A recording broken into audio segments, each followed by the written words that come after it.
በድሮ ጊዜ ቀመር የምትባል የንጉስ ልጅ ነበረች። ቀመር በጣም ውብ የነበረች፣ ስነ ምግባሯ ያማረ፣ የቤተ መንግስቱ ሰዎች ሁሉ ይወዷት ነበር። ፈረስ መጋለብን ከእናቷ ጋር ቁጭ ብላ ያለፉ ታሪኮችን መስማት ያስደስታታል። ቀመር የራሷ የሆነ አንድ ኻዲም አለቻት። ይህች ሰራተኛ ስሟ አኑድ ይባላል። አኑድ ሁል ጊዜ ከቀመር ስር የምትገኝ፣ ቀመር በጣም የምትወዳት፣ እንደ ራሷ እህት አድርጋ የምታያት ሰራተኛ ነበረች። ነገር ግን አኑድ ምንም ያህል የሷ ቅርብ ጓደኛ ብትሆንም በሷ በጣም ትቀና ነበር። ቀመር ልብስ ስትቀይር እንኳን ልብስ የምትመርጥላት የምታስውባት እሷ ነበረች። ነገር ግን አኑድ በሷ ትቀናለች። እኔስ መቼ ነው እንደሷ የመሆነው እያለች ታስባለች። ቀኑን ሙሉ ከሷ ጋር ካሰለፈች በኋላ ወደ ቤት አዝናና ተከፍታ ትመለሳለች። እሷ የምትኖረው በትንሽዬ ጎጆ ውስጥ ከእናቷ ጋር ነበር። አንዳንድ ጊዜ በጣም ሆድ ሲብሳት እናቷ ላይ ትጮኻለች። ለምንድነው እኔ እንደ ቀመር በትልቅ ቤተ መንግስት ውስጥ ተከብሬ ማልኖረው? የፈለኩትን እየበላሁ የፈለኩትን እየቀየርኩ፣ እኔ ይሄ ህይወቴን በጣም ነው የመጠላው እያለች ታማርራለች። እናቷ ግን እንደዚህ አይባልም፣ ሁሉም በጊዜው ነው። በተሰጠሽ ነገር አመስግነሽና ወደሽ መቀበል አለብሽ። መበሳጨትሽና መጥፎ መናገርሽ ምንም የሚቀይረው ነገር የለም ትላታለች። ነገር ግን አኑድ የእናቷን ምክር አትሰማም። ሁል ጊዜ ወደ ቤት ስትመለስ በመስኮት በኩል አሻግራ የነ ቀመርን ቤተ መንግስት እየተመለከተች መቼ ነው የኔ ጊዜ ደርሶ ከቀመር የተሻለ ቦታ ላይ የመሆነው እያለች ብስጭት እያለች ታስብ ነበር። ይሄ አስተሳሰቧ ነበር ቀመርን እንድትጠላትና በሷ እንድትመቀኝ ያደረጋት። አንድ ቀን ጠዋት ላይ ወደነ ቀመር ቤተ መንግስት ስትገባ ሰዎች አንድ አይነት ልብስን ለብሰው አበባን እየበተኑ እንዲሁም በራሳቸው ተለምዶ እየተጫወቱ እየተደሰቱ ትመለከታለች። ነገሩ ግራ ያጋባትም አኑድ አንድ የምትመጣ ሰራተኛን አስቆመችና ምንድነው ይሄ ብላ ትጠይቃታለች። ሰራተኛዋን በደስታ ፈገግ ብላ ቀመር እኮ ልታገባ ነው፣ የምታገባው የንጉስ ልጅን ነው። ንጉሱና ንግስቲቱም ስለተደሰቱ ነው እንደዚህ ሚያምር ዝግጅትን ያዘጋጁት ትላታለች። ይህንን የሰማችው አኑድ ራሷን መቆጣጠር አቃታት። ሰራተኛዋ ከሄደች በኋላ አንድ ምሰሶን ተደግፋ የሆነ አዙሪት እንዳለበት ሰው ይዞርባት ጀመር። እሷ ገንዘብ ስላላት ነው የንጉስ ልጅ የሚያገባት? እኔስ ይሄማ መቼም ሊሆን አይችልም እያለች በራሷ በጣም መበሳጨት ጀመረች። ለብዙ ደቂቃም እዛ ጋር ቁጭ ብላ መንቀሳቀስ አቃታት። የምታደርገው ነገር ግራ ገባት። በስተመጨረሻም ተነስታ ወደ ቀመር ጋር ትሄዳለች። ቀመር ክፍሏ ውስጥ ብቻዋ ቁጭ ብላ ነበር። ልክ አኑድ ስታገኛት ሄዳ ተጠመጠመችባት። ከተገናኙ እንደቆየ ሰው አቅፋት ማልቀስ ጀመረች። በጣም ናፈቅሽኝ እኮ፣ የት ጠፍተሽ ነው? ደሞ አልሰማሽም እንዴ? ላገባ እኮ ነው አለቻት። ይህንን ስትናገር ቀመር ከልቧ ነበር። አኑድ ግን በውስጧ የያዘችውን ይዛ ፈገግ አለችላት። ነገር ግን በውስጧ የያዘችው እልህ ፊቷ ላይ መታየት ሲጀምር እየሮጠች ቀመር እንዳታያት ወደ አንድ አትክልት ስፍራ ትገባለች። አንድ ሰራተኛም አኑድ ስታለቅስ ስትመለከታት ምን ሆነሽ ነው አኑድ ትላታለች። አኑድም እየጮኸች ዞር በይልኝ ከፊቴ፣ እኔ ማንንም ማግኘት አልፈልግም፣ ዞር በይልኝ አለቻትና ከዛ ቦታ ተነስታ ከቤተ መንግስቱ ለመውጣት ባገኘችው ፈረስ ላይ ተሳፍራ ትወጣለች። በፈረስም እየሄደች ሳለ የሆነ መጥፎ ሐሳብ ይመጣላታል። ወደ ገበያም ገብታ አንድ ነጋዴ ጋር ትሄድና ፈረሴ በጣም እየጮኸ አስቸግሮኛል፣ ለሱ የሚሆን መድኃኒትን ስጠኝ አለችው። ነጋዴውም እሺ ይልና አንድ መድኃኒትን አውጥቶ ይሰጣታል። ነጋዴውም እንዲህ አላት፣ ተጠንቀቂ፣ ይህ መድኃኒት የሰው ልጅ ከበላው ምላሱን ስለሚጎዳው መናገር አይችልም፣ ስለዚህ ተጠንቀቂ ብሎ ያስጠነቅቃታል። አኑድ ግን ዓላማዋ ሌላ ነገር ስለነበር ለነጋዴው እሺ ብለው ወደ ቤተ መንግስቱ ትመለሳለች። ቀጥታ ቀመር ጋር ገብታ ልብስ እየመረጠችላት ታስውባት ጀመር። ቀመር አዲስ ወደሚያገባት የንጉስ ልጅ ወደ እነሱ ቤተ መንግስት ለመሄድ እየተዘጋጀች ነበር። ብዙ ጭነቶችንና ስጦታዎችን የያዙ ግመሎችም ተዘጋጅተዋል። ለቀመር እናትም ከዛ ንጉስ ደብዳቤ ይደርሳታል። ደብዳቤውም እንዲህ ይል ነበር፣ እናንተ ጥሩ ሰዎች ስለሆናችሁ የእናንተን ልጅ ሳናያት ለልጃችን ልንድራት ቃል ገብተናል ይላል። ንግስቲቱ በደብዳቤው በጣም ተደሰተች። ለሰዎችም እንዲታወጅ አዘዘች። በሰዎችም መካከል ቀመር ልታገባ እንደሆነ ታወጀ። ንግስቲቱም ለቀመር ሄዳ በደስታ ያስደሰታትን ነገር ታካፍላታለች። ቀመር የምትሄድበትም ሰዓት በደረሰ ጊዜ ከእናትና አባቷ ተለይታ ስለማታውቅ እናቷ ጋር ሄዳ ተጠምጥማ አቅፋት ታለቅስ ጀመር። እናትም ሳታስበው እንባ ወረዳት። ሁለቱም ለብዙ ሰዓት ተቃቅፈው ማልቀስ ጀመሩ። የሚሄዱበትም መጓጓዣ በተዘጋጀ ጊዜ ቀመር ልትሄድ የወሰነችው እንደ እህት ከምታያት ከአኑድ ጋር ነበር። አኑድ ከቀመር ጋር በመሄዷ በጣም ደስተኛ ነበረች። ምክንያቱም ያሰበችው ነገር ስላለ ብዙ ስጦታዎችን የተሸከሙ ግመሎች፣ ብዙ ወታደሮች እነሱን አጅቧቸው ይሄዳሉ። ቀመርን የሚያገባት ሰው የሱ ቤተ መንግስት በጣም ይርቅ ስለነበር ብዙ በረሃዎችን ማቋረጥ ግድ ይላቸዋል። አኑድም ያሰበችው ነገር እንዳይታወቅባት ቀመርን እያጫወተቻት አብራት እያወራችና እየሳቀች ትሄድ ነበር። በሆነ ሰዓት ላይም አኑድ ወደ ቀመር ጋር ጠጋ ብላ እንዲህ አለቻት፣ ከዚህ በኋላ ይመስለኛል ገና ብዙ ይቀረናል። ስለዚህ እዚሁ ረፍት እናድርግ። ከኛ ጋር የተወሰኑ ወታደሮች ይቅሩና ሌሎቹ ይሄዱ፣ እኛ እዚህ እንረፍና ቀስ ብለን እንሄዳለን ትላታለች። ቀመርም በአኑድ ሐሳብ ወዲያውኑ ተስማማና ለዋናው እዚህ ጋር እንቁም፣ ረፍት ማድረግ እንፈልጋለን ትላቸዋለች። አለቃውም ሁሉም ሰው ባለበት እንዲቆም ያዛል። ሁሉም ባለበትም ይቆማል። አኑድም ወደ ዋናው መሪ ጋር ትሄድና ቀመር በጣም ስለደከማት ለነገ ጉዞ ዛሬ ማረፍ አለባት። ሰዓቱም ስለመሸ እዚሁ ድንኳን ደኩነን እዚሁ እናድራለን። ሁሉም ከኛ ጋር ከሚያድር ሌሎቹ መንገዳቸውን እንዲቀጥሉ አድርግ ትለዋለች። የጦር አዛዡም የአኑድን ሐሳብ ሲሰማ በመጀመሪያ አልተስማማም ነበር። ይህማ ሊሆን አይችልም፣ ንግስቲቱን ጥለን ወዴትም አንሄድም፣ ስለዚህ እዚሁ አብረን ረፍት እናድርጋለን ይላታል። ነገር ግን አኑድ እሱን ለማሳመን ብዙ ሞከረች። እንደውም ሁላችንም እዚሁ ማደራችን ነው ለኛ ስጋት ያለው እያለች ልታሳምነው ሞከረች። በስተመጨረሻም ይሳካላትና እሺ አንቺና ቀመር ከወደዳችሁ ችግር የለውም ይላትና ስጦታ የያዙ ግመሎች መንገዳቸውን እንዲቀጥሉ ያደርጋል። ሁሉም ተጉዞ እሱና አንድ ወታደር ብቻ ይቀራሉ። ለቀመርና ለአኑድ የሚሆን አነስ ያለ ጎጆ ከነሱ ጎን ደግሞ ለራሳቸው አነስ ያለ ጎጆን ይሰራሉ። በመሸ ሰዓትም ሁለቱ ወታደሮች እሳትን አቀጣጥለው ቁጭ ብለው ማውራትና እነ ቀመርን መጠበቅ ጀመሩ።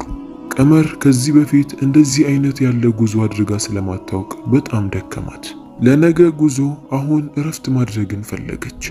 አኑድም ይህንን ጊዜ ተጠቅማ ከገበያ የገዛችውን ያንን መጥፎ መርዝ ትኩስ ሻይ ታፈላና በሱ ጨምራ ለቀመር ትሰጣታለች።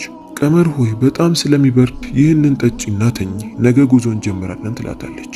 ቀመርም ምንም ሳታንገራገር እሺ ብላ ከአኑድ ሻዩን ትቀበላትና ትጠጣለች። ቀመር አኑድ እንዲህ አይነት ነገር ታደርግብኛለች ብላ አንድ ቀን ማስባ አታውቅም። ያለ ምንም መጠራጠር ያንን ሻይ እስከ መጨረሻው ድረስ ጠጣችው። ነገር ግን ወዲያውኑ ራሷን ያማት ጀመር። ምናልባት እንቅልፌ መጥቶ ሊሆን ይችላል አለችና ወደ ኋላ ጋደም አለች። በዛውም ኃይለኛ እንቅልፍ ወሰዳት። አኑድም ወዲያውኑ ሁለት የሻይ ብርጭቆ ውስጡ ላይ የእንቅልፍ መድኃኒት ያለበትን ሻይ አድርጋ ለሁለቱ ወታደሮች ይዛላቸው ትመጣለች። ውጪ ናችሁ እናንተ፣ በጣም ብርድ ስላለ ይህንን ሻይ ለእናንተ ነው ያፈላሁት፣ ጠጡ ትላቸዋለች። ሁለቱ ወታደሮችም አኑድ በጣም እናመሰግናለን ብለው ይቀበሏታል። አኑድም ሻዩን ከሰጠቻቸው በኋላ ፈገግ እያለች ወደ ውስጥ ትገባለች። ከውስጥም ሆና ዛሬ ያሰብኩት ነገር ይሳካልኛል፣ ይህን ጊዜ ነበር ስጠብቅ የነበረው፣ አሁን ከቀመር በላይ የመሆንበት ጊዜ ደርሷል ማለት ጀመረች። እነዛ ሁለት ወታደሮች ሻዩ ላይ ምንም እንዳለ አላወቁ። ያለምንም መጠራጠር ሻዩን አንስተው መጎንጨት ጀመሩ። ነገር ግን ጠጥተው እንደጨረሱ ነበር ኃይለኛ እንቅልፍ የወሰዳቸው። ይህንንም የተመለከተችው አኑድ በጣም ተደሰተች። ወዲያውኑ ወደ ቀመር ጋር ተመልሳ ትገባና በያዘችው አነስ ያለ ጩቤ ወደ ቀመር እያመላከተች ቀመር ላይ የጮኸች ተነሽ አንቺ ብላ አንገቷን ያዘቻት። ቀመርም ቀና ብላ አኑድን ስትመለከት በጣም ደነገጠች። ለመጮህ ስትሞክርም መድኃኒቱ ሰርቶ ነበር። ምንም መናገር አቃታት። መድኃኒቱ ሙሉ ለሙሉ ተቆጣጥሯት ነበር። አኑድ እንዲህ ታደርጋለች ብላ አንድ ቀን አስባ አታውቅም። ሳታስበውም ከዓይኗን በመፍሰስ ጀመረ። አኑድም ለቀመር እንዲህ አለቻት፣ ይህንን ጊዜ ስጠባበቀው ነበር። እኔም ያንቺን ቦታ መሆን እኮ ፈልጋለሁ። አሁን የምልሽን ነገር የማታደርጊ ከሆነ እዚሁ ነው ገድዬሽ የሚሄደው። የምልሽን ነገር ለማድረግ ትስማሚያለሽን ብላ ጠየቀቻት። አኑድም መናገር ስለማትችል አንገቷን ወደ ላይ አወዛወዘችላት። ልብስ እንቀያየር አለቻት። ቀመርን በሐሳቧ ተስማምታ ሁለቱም ልብስ ይቀያየራሉ። ቀመር ለብሳው የነበረውን የሚያምር ቀሚስ አኑድ ለበሰችው። አኑድም ቀመር ፊቷን እንድትሸፍን አዘዘቻት፣ ምክንያቱም ወታደሮቹ እንዳያውቁ። እሷም ፊቷን ሸፈነች። ቀመር ከዚህ በፊት የምታውቃት አኑድ ልትሆንላት አልቻለችም። ሌላ ሰው እየመሰላት መጣ። በያዘችውም ጩቤ ድጋሚ እያሳየቻት ከዚህ በኋላ አንቺ አኑድ ነሽ፣ እኔ ቀመር ነኝ። አንድ ነገር አጋልጣለሁ ወይ ፊቴን ከፍታለሁ ብለሽ ካሰብሽ በዚህ ጩቤ ዘለዝልሻለሁ ብላ አስጠነቀቀቻት። ቀመርም በጣም ደነገጠች። በቀጣዩ ቀንም ሁለቱም ልብሳቸውን እንደተቀያየሩ ፊታቸውን እንደሸፈኑ ወደ ግመላቸው ይሄዳሉ። ሁለቱ ወታደሮች አልጠረጠሩም፣ ምክንያቱም ሁለቱም ፊታቸውን ሸፍነዋል። ለአኑድ ቀመር መስላቸው ሰላምታን ካቀረቡላት በኋላ ወደ መጓጓዣቸው ይደርሳሉ። ከውስጥ በኩል እንኳን ሲሄዱ አኑድ ቀመርን በጣም እያስፈራራቻትና እያስጠነቀቀቻት ነበር። ቀመር መድኃኒቱ በጣም ተጽዕኖ አድርጎባት ስለነበር እዛም ትተኛለች። አኑድም ቀመርን እየተመለከተቻት ፈገግ ብላ ከዚህ በኋላ አንቺ የኔ ሰራተኛ ነሽ፣ ጊዜ ሲቀያየር እንዲህ ነው፣ ከዚህ በኋላ እኔን የምታገለግዩ፣ እኔ ያንን ንጉሥ አግብቼ ተከብሬ ይኖራለሁ እያለች ታወራለች። ብዙ ከተጓዙም በኋላ በስተመጨረሻ ወደዛ ቤተ መንግስት ይደርሳሉ። ቤተ መንግስቱ በጣም የሚያምርና በትላልቅ ግንብ የተሸፈነ ነበር። ከውጪ ብዙ ሰዎች አቀባበል ካደረጉላቸው በኋላ አኑድና ቀመር ወደ ውስጥ ይገባሉ። አኑድ ምንም አይነት ፍርሃት ሳይታይባት የቀመርን ልብስ እንደለበሰች ከፊት እየተራመደች ወደ ውስጥ ገባች። ቀመር ከኋላዋ ሆና እንባ ተናንቋት ትከተላት ነበር። አኑድ እንዳሰበችው ነበር ሰዎቹም ይሆኑላት። እሷ ንግስቲቷ፣ ቀመር ደግሞ የእሷ ሰራተኛ መስሏቸው ነበር። በተዘጋጀላት ወንበር ላይ ሄዳ ቁጭ አለች። ቀመር ደግሞ ከፊት ለፊቷ እንደ ሰራተኛ ቆመች። ቁጭ ብለው የንጉሱን ልጅ መጠበቅ ጀመሩ። ከተወሰኑ ደቂቃ በኋላ ንግስቲቱ ወደ ውስጥ ትገባለች። ልጄ የምታገቢው ሙሽራ እንኳን በደህና መጣሽ ብላ ተነስታ ሰላምታን አቀረበችላት። እኛ አንቺን ለልጃችን በመዳራችን በጣም ደስተኛ ነን። እኛንም አክብራችሁ እዚህ ድረስ ስለመጣችሁ በጣም ደስተኛ ነን። ያመጣችሁልን ስጦታም ደርሶናል ትላታለች። አኑድም ፈገግ አለችና አረ ችግር የለውም፣ ነገር ግን አንድ ነገር ላስቸግርሽ እፈልጋለሁ ትላታለች። ንግስቲቱም ይህንን ስትሰማ አረ ምንም ችግር የለውም ጠይቂኝ፣ አንቺ እኮ ከዚህ በኋላ የኛም ልጅ ነሽ ይሏታል። አኑድም ወደ ቀመር እየጠቆመች እንዲህ አለች፣ ይህች የኔ ሰራተኛ መንገድ ላይ በጣም አሰቃይታኛለች። ስነ ምግባሯን ከኔ ጋር በጣም አበላሽታለች። በዚህም እንድትቀጣና ከዚህ ቤተ መንግስት አርቃችሁ እንድትወስዷት ትፈልጋለሁ ትላታለች። ንግስቲቱም ይህንን ስትሰማ ያንቺ ትዕዛዝ ከሆነ ችግር የለውም፣ ስነ ምግባሩን አበላሽታ አንቺን አልታዘዝም ያለች ሴት ተገቢውን ቅጣት ማግኘት አለባት፣ እንዳልሽውም ከቤተ መንግስቱ እናባረራታለን ትላታለች። ከዛም አጠገቧ ያለችዋን ኻዲም ጠራቻትና እንዲህ አለቻት፣ ይህች ሰራተኛ ጥፋት ስለሰራች ልትቀጣ ይገባል። ቤተ መንግስት ውስጥ መገኘት የለባትም። በከተማው ጫፍ ላይ ትንሽዬ ቤት ሰሩላት፣ በግና ፍየልም ስጧትና እዛው ብቻዋን ትኑር፣ ከማንም ጋር መገናኘት የለባትም፣ ይሄ ቅጣቷ ነው ይላሉ። ሰራተኛዋም ይዛት ወጣች። ቀመር መናገር ስለማትችል ከማልቀስ ውጪ ምንም አታደርግም ነበር። ሰራተኛዋም ንግስቲቷ ያዘዘችውን ነገር ለወታደሮቹ ትነግራቸዋለች። ወታደሮቹም ትዕዛዝሽ ተፈጻሚ ይሆናል አለቃዬ ሆይ ይሏትና ቀመርን ይዘዋት ይሄዳሉ። ቀመር ግን ወደ ኋላ ዞራ ለመናገር እየፈለገች መናገር አለመቻሏ እያለቀሰች፣ ወታደሮቹ ደግሞ እየገፉ አስወጧት። ከቤተ መንግስቱም ሙሉ ለሙሉ አርቀው ከከተማውም አውጥተው ጫፍ ላይ ትንሽዬ ድንኳንን ቤት ሰሩላትና የተወሰኑ በግ ሰጥተዋት እዛ እንድትኖር አድርገው ወደ ቤተ መንግስት ይመለሳሉ። ቀመር በደረሰባት ነገር በጣም አዘነች። ቁጭ ብላም ማልቀስ ጀመረች። ይህን ያህል ያመነቻት አንድ ቀን እንኳን ትከዳኛለች፣ መጥፎ ነገር በእኔ አስባ አታውቅም ብላ ያለቻት ልጅ በመካዷ በጣም አዘነች። እንዴት እንዲህ ሊሆን ቻለ ብላም በጣም ተገረመች። ቁጭ ብላ ማልቀስ፣ ለአላህ ዱዓ ማድረግ ብቻ ሆነ ስራዋ። በሌላ በኩል ንጉሱ ለወንድ ልጁ ሚስቱ እንደመጣች ይነገረዋል። ልጁ ግን ይህን ሲሰማ አልተደሰተም።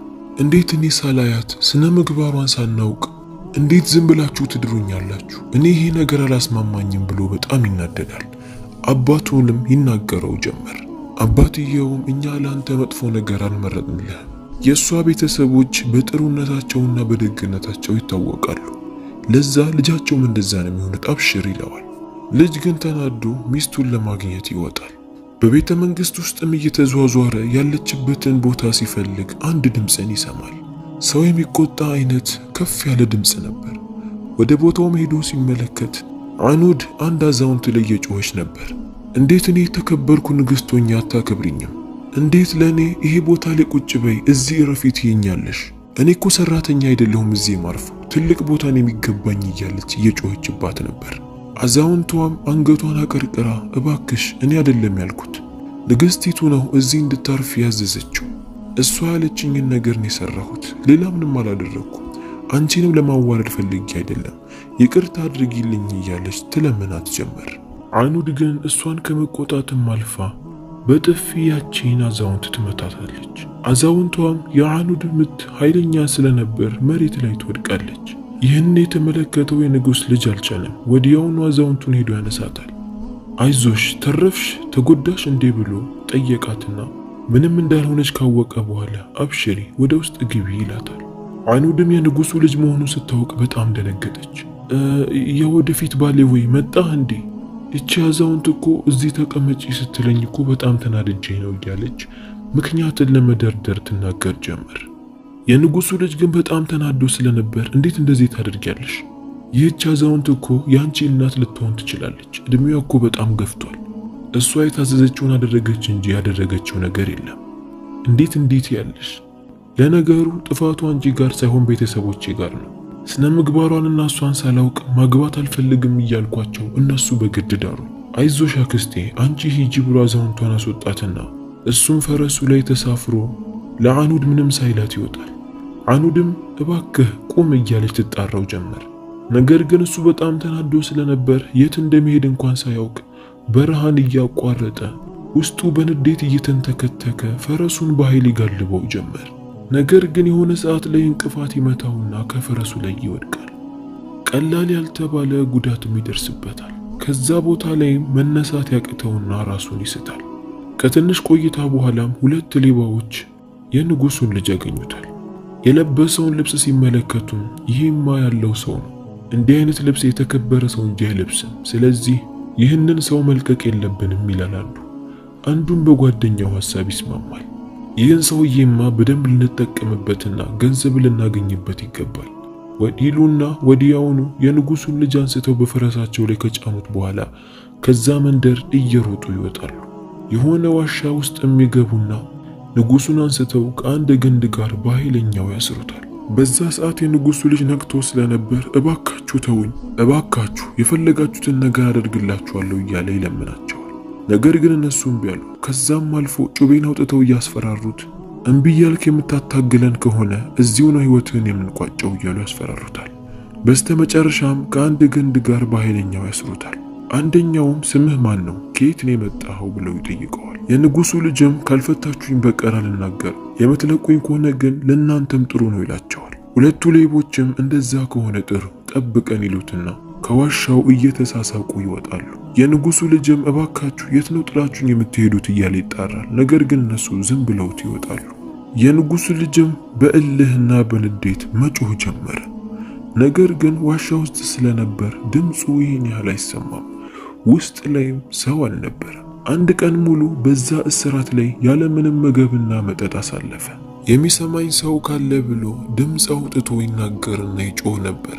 በሰዓቱ ቀመር በጎቿን ይዛ ለበጎቹ የሚሆን የሳር ግጦሽ ቦታን እየፈለገች እያለፈች ነበር። ነገር ግን በዛ ዋሻ በኩል ስታልፍ አንድ ድምፅን ትሰማለች። በመጀመሪያ በጣም ፈርታ ነበር። ነገር ግን ድምፁ እርዳታን የሚጠይቅ የሰው ድምፅ እንደሆነ ስታውቅ ቀስ ብላ ድምፁን ወደ ሰማችበት ዋሻ በኩል ትገባለች። ወደ ውስጥም ገብታ ስትመለከት የንጉሱ ልጅ ከድንጋይ ጋር በኃይለኛው ታስሮ ትመለከተዋለች። የንጉሱ ልጅም ቀመርን ሲመለከታት እባክሽ ከዚህ ፍቺኝ፣ እባክሽ እነዛ ሁለት መጥፎ ሌባዎች ሳይመጡ በፊት እባክሽ እያለ ለመናት። ቀመርም ያለምንም ማንገራገር ገመዱን ለመፍታት መታገል ጀመረች። ነገር ግን የንጉሱ ልጅ የታሰረበት ገመድ በጣም ጠንካራና ኃይለኛ ስለነበር በሷ አቅም የሚፈታ አልነበረም። የንጉሱ ልጅም ኪሴ ውስጥ ትንሽዬ ጩቤ ያለች፣ እሱን አውጪና ገመዱን ለመቁረጥ ሞክሪ አላት። ቀመርም የንጉሱ ልጅ በነገራት መሰረት ከኪሱ ውስጥ አነስ ያለች ጩቤን ታወጣለች። በጩቤውም ገመዱን መቆረጥ ጀመረች። በዚህ ሰዓት ግን ገመዱ አላስቸገራትም። ወዲያውኑ ከንጉሱ ልጅ ላይ የታሰረበትን ገመድ ሙሉ ለሙሉ ቆራርጣ ታነሳለታለች። ነፃና እንደተፈታ ያወቀው የንጉሱ ልጅ በደስታ ቀመርን ካመሰገናት በኋላ ከዚህ ቦታ መሄድ አለብን አላት። ነገር ግን ለመራመድ ሲሞክር በጣም ከበደው። አንድ የደረሰበት ጉዳት አለ፣ ሁለተኛ ሌቦቹ ያሰቃዩትና የታሰረበት ጊዜም አለ። ስለዚህ ግዴታ ቀመር እሱን መደገፍ አለባት። ባላት አቅም እንደምንም የንጉሱን ልጅ ደግፋ በጎቿን አስከትላ ወደ ቤቷ ይዛው ትሄዳለች። ቤቷን ማስገብታ ትኩስ ነገርን አፍልታ ምግብን አቅርባ እንክብካቤን አደረገችለት።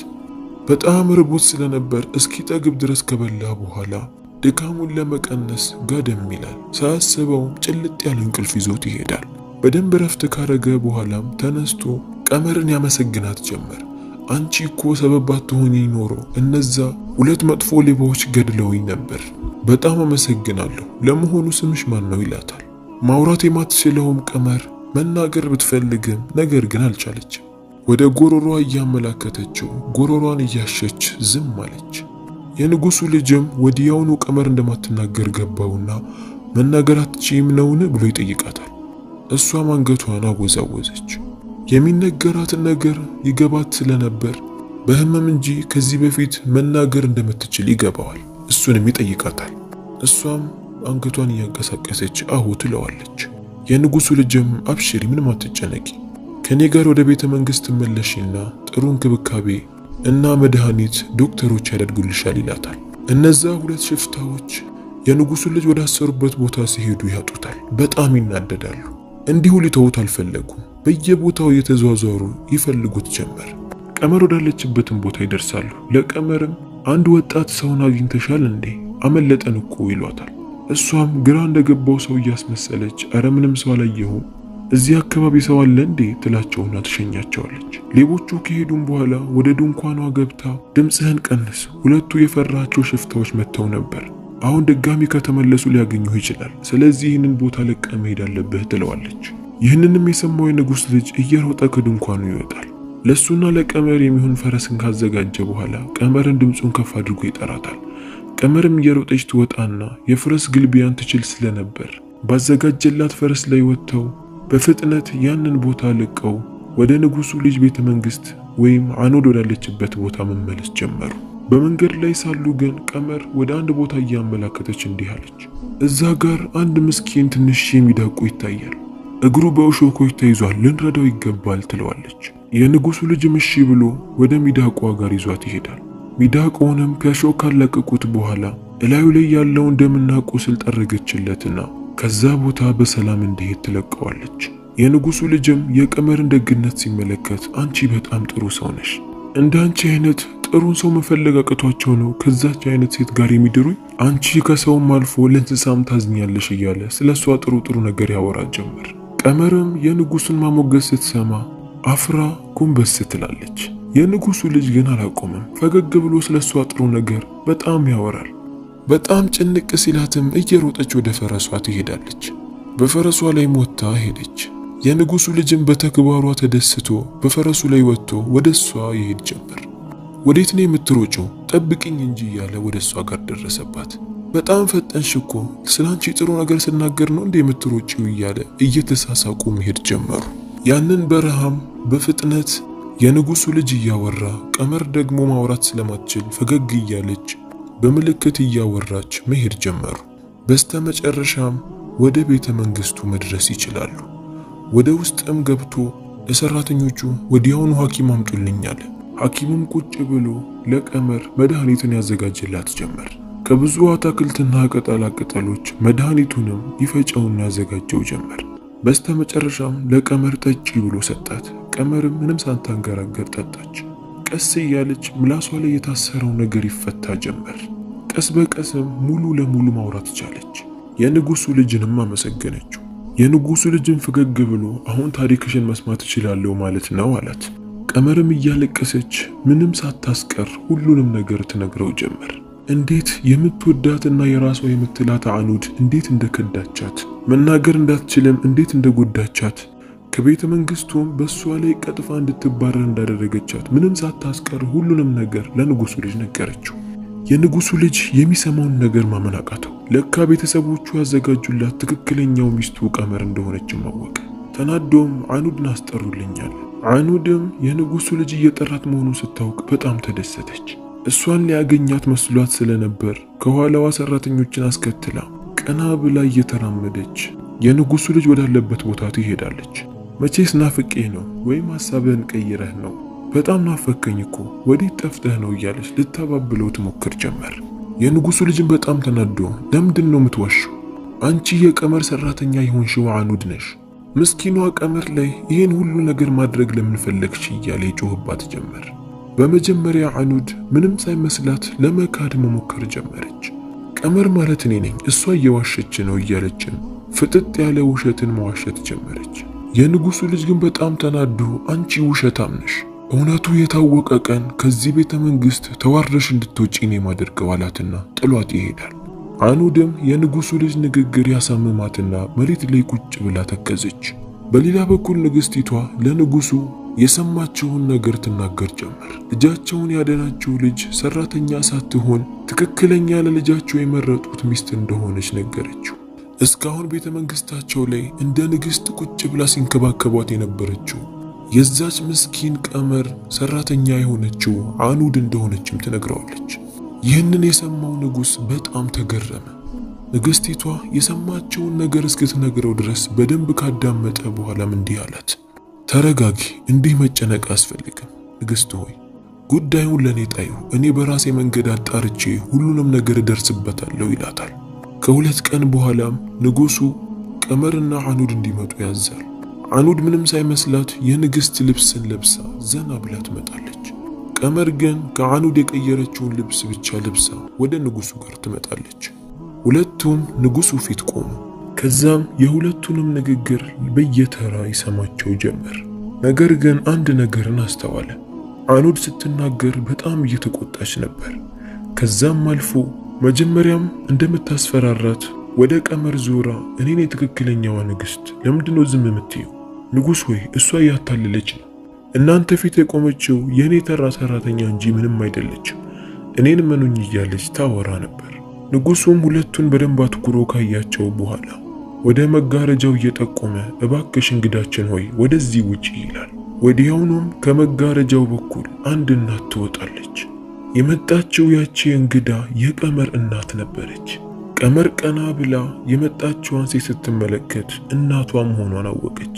በደስታ እያለቀሰችም ሮጣ ሄዳ እናቷ ላይ ተጠመጠመችባት። እናቴ ሆይ እንኳንም መጣሽ፣ በጣም ናፍቀሽኝ ነበር፣ በጣም ጨንቆኝ ነበር እያለች እቅፏ ውስጥ ገብታ ማልቀስ ጀመረች። እናትም ልጇን አቅፋት ታባብላት ጀመር።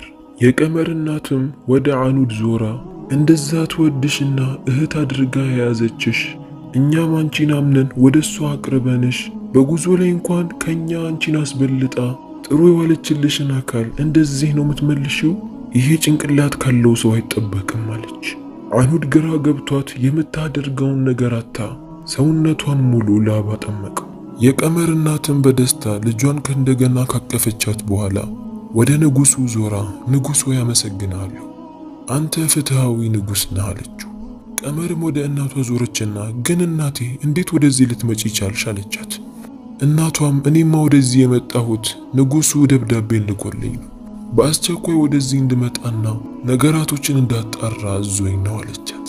ቀመርም በጣም ተደስታ እናቷን እንደገና አቀፈቻት። የንጉሱ ልጅ የሚያገባት ትክክለኛ ሴት ቀመር መሆኗን ሲያውቅ በጣም ተደሰተ። እናትና አባቱ የመረጡለት እውነትም ምርጥና ትክክለኛ ምርጫ ነበር። ንጉሱም አኑድ ቅጣት ማግኘት ስለነበረባት በእስር ቤት ውስጥ ለ6 ወር እንድትቆይ ከዛ በኋላ ግን ወደ መጣችበት ቦታ እንድትመለስ አዘዘ። ወታደሮቹም አኑድን ይዘው ወደ እስር ቤት ይሄዳሉ። ከዛም በመንደሩ ሰዎች ዘንድ ትልቅ ድግስ ተዘጋጀ። የመንደሩ ሰው ሁሉ በጣም ተደሰተ። ቀመርም በጣም ደስተኛ ነበረች። ከዛም ሁለቱም ተጋብተው እዛው መኖር ጀመሩ። የዛሬው የማታ ታሪካችን ይህንን ይመስላል። ታሪኩ በጣም እንደመሰጣችሁ ተስፋ አደርጋለሁ። ቪዲዮውን ሰብስክራይብ፣ ላይክ፣ ሼር ማድረጋችሁን እንዳትረሱ። አስተያየት ካላችሁ ደግሞ ኮሜንት ስር ዱቅ አድርጉልን።